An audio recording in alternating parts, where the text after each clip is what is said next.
1000થી વધારે વંડા રાખીને યુવાનો બાઇક રેલી કાઢવાના છે। ત્યારે કોંગ્રેસ સાંસદ બનાસકાંઠા સાંસદ જ્ઞાનીબેન ઠાકોર તમને જણાવી હતી કે શું બોલ્યા હતા। કોંગ્રેસના સાંસદ અને બનાસકાંઠાના સાંસદ જ્ઞાનીબેન ઠાકોર તમને જણાવી દઈએ આવનાર દિવસ માટે લોકોને અપીલ કરી હતી। તમને અહીંયા વિડીયો ક્લિપ પણ જણાવી દઈશું। તે પહેલાં તમને જણાવી દઈએ કે શનિવાર 24 તારીખ અને 8મો મહિનો 2024ના જ્ઞાનીબેન ઠાકોર તેમના મત વિસ્તારમાં રેલી કાઢવા જઈ રહ્યા છે, જેમાં 1000થી વધુ બાઇક્સની અપીલ કરવામાં આવી છે। બાઇક્સવાળા રેલીમાં જોડાવાની અપીલ કરવામાં જ્ઞાનીબેન ઠાકોરે અપીલ કરી છે। સાથે જ્ઞાનીબેન ઠાકોરે પણ કહ્યું કે શાંતિપૂર્વક આ રેલીનું જે આયોજન છે તે પૂર્ણ થાય તેની પણ ખાતરી રાખવી, તેની પણ ખબર રાખવી।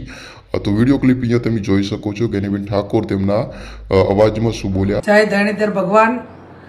આપ સૌ વાવ, બાબર, સોઈગામ ત્રણેય તાલુકાના કોંગ્રેસના વરિષ્ઠ સૌ આગેવાનો, વડીલો અને સામાજિક આગેવાનોને તારીખ 24/8/2024ને શનિવારના રોજ વાવ મુકામે આભાર દર્શન કાર્યક્રમ રાખેલો છે।